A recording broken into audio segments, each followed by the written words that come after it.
मेरे बच्चों, आज हम कक्षा 10वीं गणित के 2022 सेट ए का हम प्रश्न अभ्यास करेंगे। प्रश्न क्रमांक 1 से लेकर 10 तक। तो आइए हम सीधे प्रश्न पर बात करते हैं। प्रश्न पहला, सही विकल्प चुनिए। इसका पहला प्रश्न हम देखते हैं। दिया गया है कि बिंदु -3 और 5 किस चतुर्थांश में। आपको ये पता होगा, इस तरह से हम बनाते हैं। यहाँ प्लस प्लस पहला, दूसरा माइनस प्लस, तीसरा होता है माइनस माइनस और चौथा होता है प्लस माइनस। देख पा रहे हैं, पहला वाला माइनस है और दूसरा प्लस है, यानी माइनस प्लस यानी द्वितीय चतुर्थांश आएगा। यानी इसका उत्तर होगा द्वितीय चतुर्थांश। इसका हम दूसरा प्रश्न देखते हैं। 6 और 4 का माध्य समांतर माध्य ज्ञात कीजिए। 4 ऑप्शन दिया गया। तो 6 और 4 को जोड़ करके 2 से भाग दे देना है। तो 10 होगा। 6 4 10, 2/2 बराबर 5। कैंसिल करेंगे तो 5 आएगा। उत्तर हमारा क्या होगा? 5, यानी ऑप्शन बी। इसी प्रकार अगला प्रश्न देखते हैं। घनाभ में शीर्षों की संख्या कितनी होती है?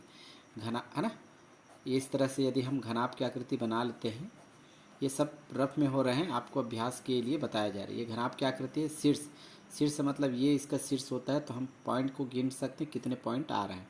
तो आप गिनेंगे तो आपको मिलेगा 8। इधर 4 दिखाई दे रहा है, इधर 4, तो 8। तो हमारा ऑप्शन क्या होगा? बी। इसी प्रकार से यहाँ पर देखेंगे साइन 30 और कॉसेस 30 डिग्री का मान क्या होगा। इसे भी आप आसानी से बना सकते हैं। साइन 30 इंटू कॉसेस 30 का मान, इसमें किसी एक को बदल दीजिए। तो ये साइन 30 को बदलेंगे तो 1/कॉसेस 30 होगा, इंटू ऊपर में कॉसेस 30 है।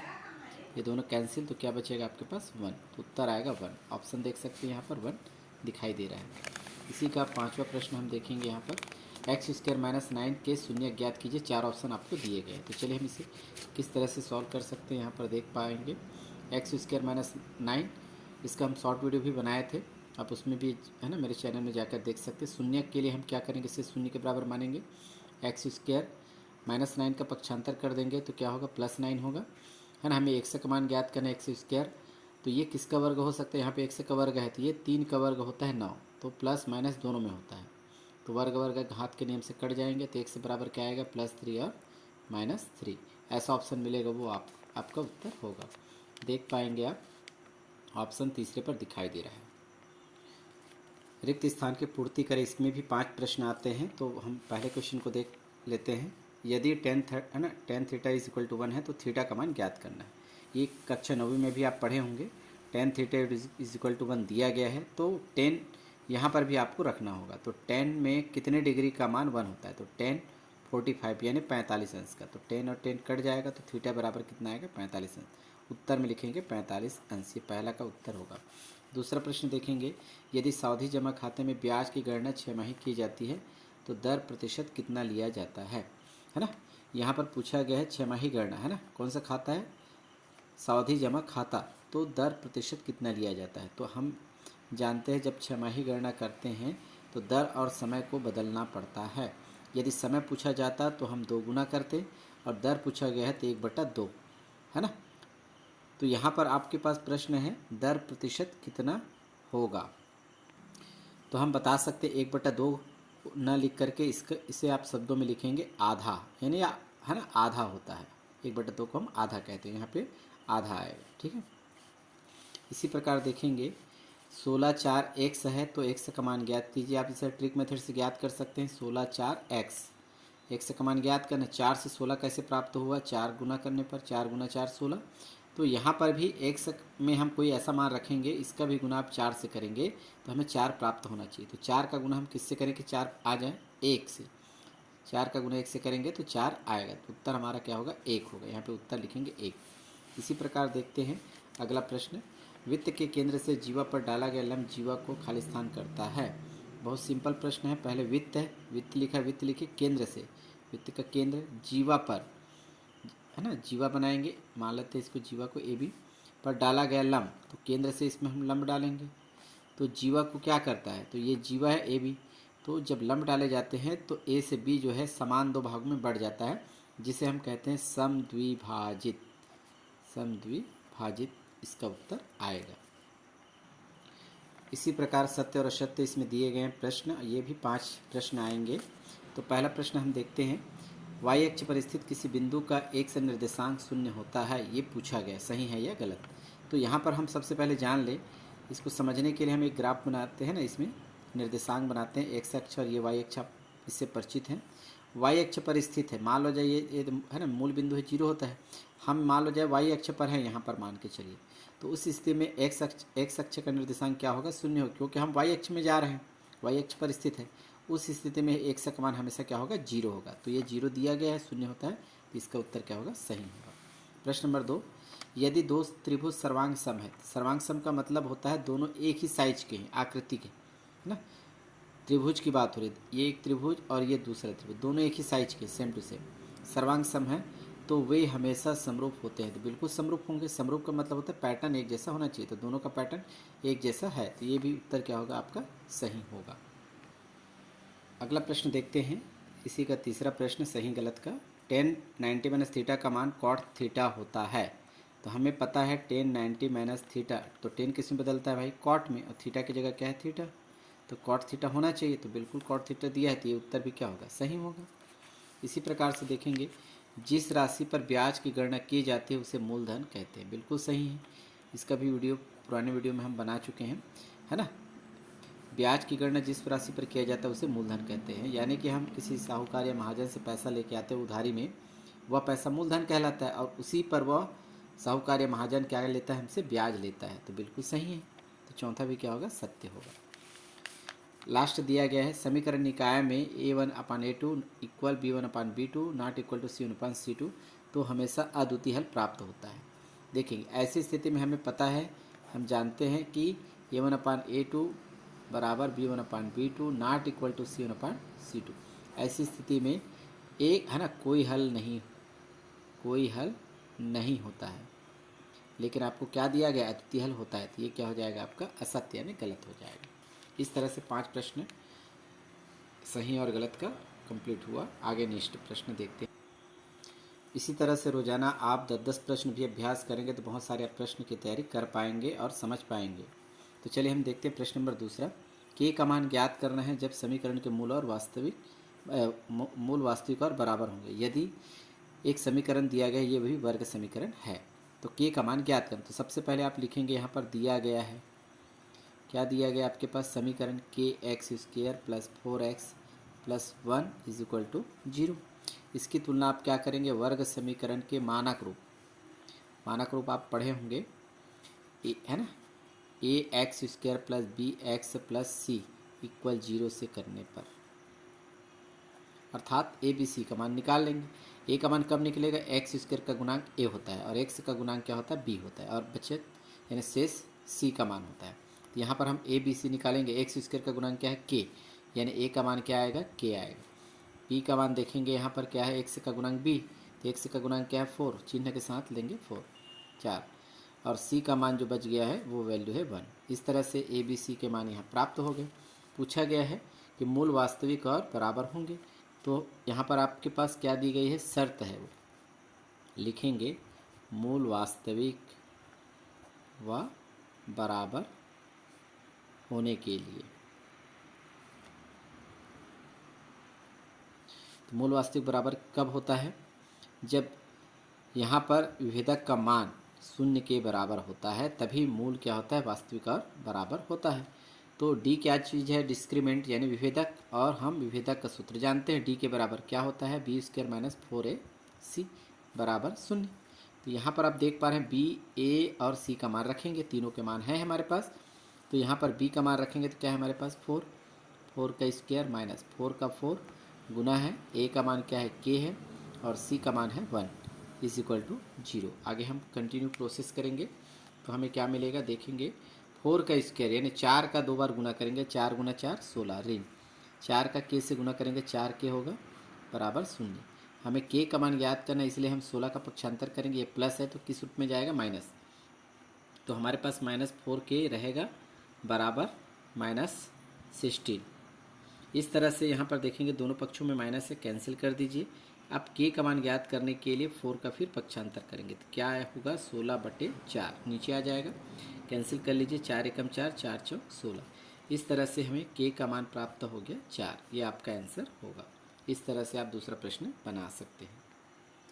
तीसरा प्रश्न देखेंगे, मध्यिका ज्ञात करना है दिए गए आंकड़ों का। तो हमें पता होता है मध्यिका कब ज्ञात करते, पहले सबसे पहले आरोही क्रम में लिखना पड़ता है ना, आंकड़े को आरोही क्रम में रखने पर, यानी छोटी संख्या को सबसे पहले लिखेंगे। तो छोटी संख्या क्या हमारे पास सबसे पहला है 23, फिर दिखाई दे रहा है 25, हमारे पास अगला जो है इससे बड़ी संख्या है आपके पास 32, फिर है आपके पास 38, फिर है 40, सॉरी है ना 40 ठीक है, 42 और लास्ट में 45। गिनती कर लें 1 2 3 4 5 6 7, हमने 7 बार लिखा है कि नहीं, चेक जरूर करें। 1 2 3 4 5 6 7, छोटा प्रश्न है तो n बराबर लिखेंगे 7, और 7 कौन सी संख्या है, विषम संख्या है। तो विषम के लिए हमें मध्यिका ज्ञात करना, मध्यिका को मीडियन कहते हैं, इसे शॉर्ट फॉर्म MD लिखते हैं। बराबर फार्मूला होता है n+1/2 वा पद। तो केवल आपको n का मान यहाँ रखेंगे, मध्यिका बराबर n का मान क्या है 7 में 1 जोड़ेंगे बटा 2, तो जोड़ेंगे तो कितना होगा 8/2 है ना, 2 से 8 कट जाएगा, 2 एकम 2, 2 चौं 8, यानी चौथा पद आएगा आपका उत्तर। तो हमें देखना है आंकड़े में चौथा पद क्या है, नया जो आंकड़ा बनाएगा उसी में देखेंगे 1 2 3 4, तो हमारा 38 इसका उत्तर होगा। ये आप इस तरह से आसानी से आप बना सकते हैं। इसी क्रम में हम चौथा प्रश्न देखते हैं। दिया गया है GX PX का एक गुणनखंड है ना, और दो GX और PX का मान दिया गया है। GX क्या है, भाजक है, और PX क्या है, भाज्य है। तो इस तरह के प्रश्न आपको इस है ना हल करने होंगे। तो आइए हम देखते हैं कैसे हल होगा। तो यहाँ पर सबसे पहले लिख लें, दिया गया है GX के बराबर x-3 और PX के बराबर दिया गया है x³ - 4x² plus x plus 6, यानी GX PX का लिख सकते हैं गुणनखंड है, ये दिया गया है। तो क्या हो जाएगा, इसलिए GX का मान क्या होगा, 0 के बराबर होगा, तभी हम x का मान ज्ञात कर पाएंगे। तो GX का मान क्या है, x-3 लिखेंगे बराबर 0।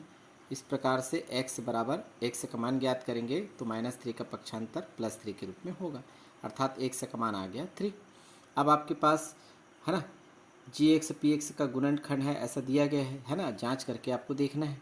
तो ये कब होगा, जब हमारे पास इस भाज्य का मान यदि x का मान यदि हम क्या रखेंगे 3 रखेंगे, और इसका मान यदि 0 आता है, तो हम कह सकते हैं कि GX PX का गुणनखंड होगा। तो इसलिए हम यहाँ पर आगे प्रोसेस करेंगे, PX = 0, अर्थात x का मान यहाँ पर क्या रखेंगे, x = 3 रखने पर, ठीक है। तो PX का मान हमारे पास क्या है, ये है x³ - 4x² प्लस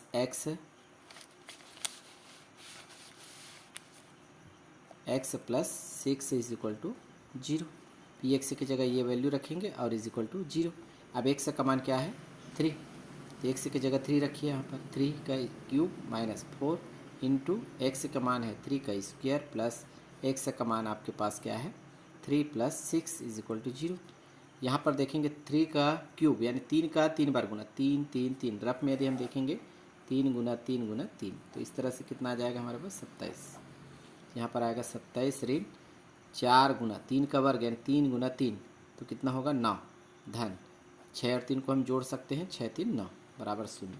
तो यहाँ पर हम देखेंगे 27 है ऋण 9 4 36 धन 9 बराबर 0। तो यहाँ पर आप देखेंगे प्लस में कौन है 27 और 9, 27 और 9 कितना होता है 36, और ऋण 36 बराबर 0। तो इस तरह से 36 में 36 घटाएंगे तो क्या आएगा 0 बराबर 0, अर्थात कह सकते हैं यदि 0 आ गया हमारे पास तो हम कह सकते हैं अतः GX PX का गुणनखंड है। इस तरह से हम बता सकते हैं। नेक्स्ट प्रश्न, अगला प्रश्न हमें दिया गया मूल बिंदु से दो की बीच की दूरी ज्ञात करना है ना। ये निर्देशांक ज्यामिति चैप्टर से है। तो मूल बिंदु क्या है हमारे पास, मान लेते हैं माना कि है ना मूल बिंदु को A है ना, इसे हम x1 y1 से डिनोट करेंगे, और मूल बिंदु का निर्देशांक होता है 0 0। दूसरा बिंदु हम मान लेते हैं B, क्योंकि हमारे पास एक अन्य बिंदु और दिया गया है, इसे हम x2 y2 मान लेते हैं, और ये है 2 2, ठीक है। दो बिंदु हो गए, दोनों के निर्देशांक। अब हमें पता है यदि हम दो बिंदु लेते हैं जैसे A और B, यहाँ पे A और ये B, तो इसके लिए हमारे पास फार्मूला होता है ना AB बराबर, अर्थात दो बिंदु के बीच की दूरी के बराबर वर्गमूल के अंदर लिखते हैं x2 - x1 का स्क्वायर प्लस y2 - y1 का स्क्वायर। इस तरह से कंटिन्यू इसमें हम प्रोसेस करेंगे है ना, वर्गमूल के अंदर ही रखना है। कोष्टक में है x2 का मान हम देखेंगे, x2 का मान क्या है 2 है, माइनस x7 का मान क्या है 0 का स्क्वायर, प्लस y2 का मान कोष्टक के अंदर है, y2 का मान भी 2 है, माइनस y1 का मान क्या है 0 का स्क्वायर। आगे हम देखेंगे प्रोसेस करके इस तरह से। 2 माइनस 0 क्या होगा 2, 2 का स्क्वायर। इसी प्रकार यहाँ पर भी क्या आएगा 2 का स्क्वायर। ए बी बराबर, है ना, वर्गमूल के अंदर ही है। 2 का वर्ग कितना होगा 4 और 2 का वर्ग 4, अर्थात ए बी बराबर, इसे हम लिखेंगे वर्गमूल के अंदर 4 गुना 4 कितना होगा 8। वर्गमूल 8 को हम, है ना, डायरेक्ट नहीं हल कर सकते, इसका उत्तर होता है 2 वर्गमूल 2। अर्थात ये कैसे आया होगा मैं रफ में बता देता हूँ, वर्ग, है ना, यहाँ तक ये इसका आंसर है ना। कुछ बच्चों को थोड़ी दिक्कत हो सकती है इसका मान इस प्रकार से कैसे आया। यहाँ पर आप देखेंगे वर्गमूल 8 लिखा हुआ है, तो वर्गमूल 8 को हम ऐसे लिख सकते हैं, तोड़ सकते हैं, 2 गुना 2 गुना 2, 2 गुना 2 4 और 4 गुना 2 8। यहाँ पर क्या है जोड़ी बना सकते हैं क्योंकि वर्ग है, तो यहाँ पर वर्गमूल 2 वर्गमूल 2 वर्गमूल 2 अलग अलग लिख सकते हैं। वर्गमूल 2 का गुना कितना होता है 2, और वर्गमूल 2 सिंगल है तो वर्गमूल 2। इस तरह से 2 वर्गमूल 2 आएगा, तो ये आपका आंसर होगा। इस तरह से आप बना सकते हैं। प्रश्न नंबर 6वां देखते हैं, कंटिन्यू। छोटा प्रश्न है 10 70 इंटू 10 20 दिया गया है। पता है 70 और 20 मिला के 90 होता है, यानी पूरक का फार्मूला लगाएंगे, पूरक कोण का। किसी एक को बदलना है तो हम इसी को बदल देते हैं, 4 का 4 10 का 10, यानी 90 में हम कितना घटाएं कि 70 आ जाए, तो हम 20 घटा देते हैं, है ना। 90 में 20 घटाएंगे तो कितना बचेगा 70 गुना 10 20 है पहले से, 4 का 4। अब इसी में हम फार्मूला यूज़ करेंगे 10 90 माइनस थीटा, तो 10 किस में बदलता है कॉट में, कॉट, और थीटा की जगह क्या है 20 इंटू 10 20 डिग्री। अब ये कैंसिल नहीं हो रहा है, लेकिन इसके लिए फिर प्रोसेस करेंगे। अब इसमें से किसी एक को फिर बदल सकते हैं, ये कैंसिल, है ना। तो कॉट थीटा किस में बदलता है 1/10 थीटा में, तो यहाँ पर 4 का 4 तो 1 ये कॉट थीटा समझिएगा, तो कॉट थीटा होगा 1/10 थीटा, तो 10 और थीटा के स्थान पर क्या है 20, और ऊपर में पहले से दिया गया है 10 20, तो ये दोनों ऊपर नीचे कैंसिल बराबर है होने के कारण तो बचेगा केवल 4। ये आपका आंसर होगा। इस तरह से हम 6वें प्रश्न को बना सकते हैं। चलिए देखते हैं 7वां प्रश्न। ये बेलन जो क्षेत्रमिति से संबंधित प्रश्न है। क्या दिया गया है, 15 सेंटीमीटर ऊंचाई वाले बेलन, यानी बेलन की ऊंचाई दी गई है। तो हम सबसे पहले लिखेंगे, दिया गया है बेलन की ऊंचाई को हम h से दर्शाएंगे, और यह है 15 सेंटीमीटर। बेलन के वक्र पृष्ठ का क्षेत्रफल कितना दिया है 660 वर्ग सेंटीमीटर। तो हमें त्रिज्या ज्ञात करनी है, ठीक है, त्रिज्या यानी r का मान ज्ञात करना है। तो यहाँ पर हम लिखेंगे बेलन के वक्र पृष्ठ का क्षेत्रफल, ये हमें दिया गया है 660 वर्ग सेंटीमीटर। इस तरह से अंग्रेजी में भी लिख सकते हैं, क्योंकि इसका हमें फार्मूला पता होता है। वक्र पृष्ठ का क्षेत्रफल बेलन का होता है 2πr/h बराबर 660 वर्ग सेंटीमीटर बराबर। अब हमें h का मान r का मान ज्ञात करना है, तो हमें h और पाई का मान होना चाहिए। तो पाई का मान 22/7 लिखेंगे, और h का मान हमें दिया गया है, तो r का मान आसानी से ज्ञात कर सकते हैं। 2 का 2, पाई का मान रखेंगे 22/7 होता है, और r का r ही रहेगा, और h का मान कितना है 15, ठीक है, 15 सेंटीमीटर बराबर 660 वर्ग सेंटीमीटर। अब हमें क्या करना है, r का मान ज्ञात करना है, तो सभी को पक्षांतर करना पड़ेगा, क्योंकि 7 15 से कैंसिल नहीं हो रहा है। तो 2 और 22 नीचे चला जाएगा, और 7 कहाँ चला जाएगा ऊपर, यानी त्रियक गुना एक प्रकार से। तो यहाँ पर r बचेगा, तो 660, है ना, वर्ग सेंटीमीटर लिखेंगे ही, बटा 2 और 22 नीचे आ जाएगा, 2 गुना 22, ये 7 नीचे है, त्रियक गुना करेंगे तो ऊपर चला जाएगा, गुना 7, ठीक है। यहाँ पर देखो ऊपर में 15 सेंटीमीटर, ऊपर से कहाँ जाएगा नीचे में, तो 15 सेंटीमीटर ये भी लिखना होगा। r के बराबर हमें ज्ञात हो जाएगा फिर मान। यहाँ पर देखेंगे 22 जो है 66 से कट सकता है, 22 से कम 22, 22 दिया 66, और 22 शून्य शून्य, यानी 30 हुआ। तो 15 से 30 भी आसानी से हम काट सकते हैं ना, 15 एकम 15, 15 दूनी 30, और 2 एकम 2, 2 एकम 2। तो हमारे पास क्या दिखाई दे रहा है ऊपर में, है ना, यहाँ पर केवल 7 दिखाई दे रहा है ना, 7, और ऊपर में क्या है सेंटीमीटर का वर्ग, यानी वर्ग सेंटीमीटर है, और नीचे में क्या है हमारे पास, ये तीनों कट गया, केवल सेंटीमीटर है। सेंटीमीटर एक बार है, सेंटीमीटर दो बार है, तो एक कट जाएगा, तो क्या बचेगा आपके पास, r बराबर 7 सेंटीमीटर। अर्थात यही क्या है, बेलन की त्रिज्या है। यही आपका आंसर होगा। इस तरह से आप बना सकते हैं। हमें प्रश्न दिया गया है प्रथम 9 प्राकृत संख्याओं का औसत। औसत को हम समांतर माध्य भी कहते हैं। ध्यान देंगे आप। प्रथम 9 प्राकृत संख्या क्या है, जो गिनने वाली संख्या है। तो शुरुआत से हम देखेंगे तो कौन सी संख्या आएगी, 1 2 3 4 5 6 7 8 और 9। हमारे पास क्या पूछा गया, औसत ज्ञात कीजिए। इसके लिए क्या फार्मूला है, आंकड़ों का योग बटा उनकी संख्या। ठीक है, तो औसत हमें मिल जाएगा। तो सभी संख्या का हम क्या करेंगे, योग करेंगे यानी जोड़ेंगे। तो हमारे पास आंकड़े क्या है, 1 धन 2 धन 3 धन 4 धन 5 धन 6 धन 7 धन 8 धन 9। इस प्रकार से हम संख्या कितनी बार है, ये संख्या 9 बार दिए गए हैं, तो 9 लिखेंगे। तो औसत के बराबर आगे सभी अंकों को जोड़ेंगे तो आएगा 45। आप जोड़ लीजिएगा, है ना। जोड़ने के बहुत सारे से तरीके होते हैं। देखो 9 1 10, ठीक है, ऐसे जोड़ सकते हैं। 9 1 10 10, क्योंकि नोट की गिनती हम आसानी से कर सकते हैं। 8 2 कितना होता है 10, 7 3 कितना होता है 10, 3 बार हो गया 10 यानी 30 हो गया, और 6 4 10 यानी 40, और 40 और 5 45। तो 45 आएगा नीचे में 9। ठीक है, 9 के पहाड़ में 45 आता है, 9 पंचे 45। तो आपका उत्तर होगा 9, 5। ठीक है, इस तरह से हम 8वां प्रश्न बना सकते हैं। 9वां प्रश्न देखते हैं। प्रश्न नंबर हम 9 को देखते हैं। मूलों का योगफल गुणनफल ज्ञात करना है। वर्ग समीकरण दी गई है, x² + 2x - 3। सबसे पहले लिख लेंगे, दिया गया है, और इसकी मानक रूप से हम क्या करेंगे, तुलना करेंगे। तो यहाँ पर देखेंगे x² का गुणांक a होता है। यहाँ पर x² का गुणांक कुछ नहीं तो क्या है, 1 है, यानी भगवान। यहाँ पे इसका आप ध्यान रखेंगे। x का गुणांक 2 है यानी b का मान, और ये अचर मान क्या होगा, c का मान होगा। अर्थात a का मान निकालेंगे तो 1, b का मान निकालेंगे तो 2, और c का मान आएगा -3। क्या पूछा है, मूलों का योगफल ज्ञात कीजिए। हमें पता है मूलों का योगफल का सूत्र पता होना चाहिए, बराबर होता है -b/a। माइनस का माइनस, b का मान हम देखेंगे क्या है, 2 है, और a का मान हमारे पास क्या है, 1। तो इस तरह से बटा 1 रहता है तो हमेशा -2 ही होता है, तो -2 ही होगा। इसी प्रकार अंतिम में आएगा मूलों का गुणनफल। तो गुणनफल का सूत्र भी आपको पता हो, बराबर c/a होता है। तो c का मान देख रहे हैं -3 है, और a का मान क्या है, 1। इसे हम भाग देंगे तो -3 आएगा। यही दोनों इसका उत्तर होगा। इस तरह से हम 9वें प्रश्न को आसानी से बना सकते हैं।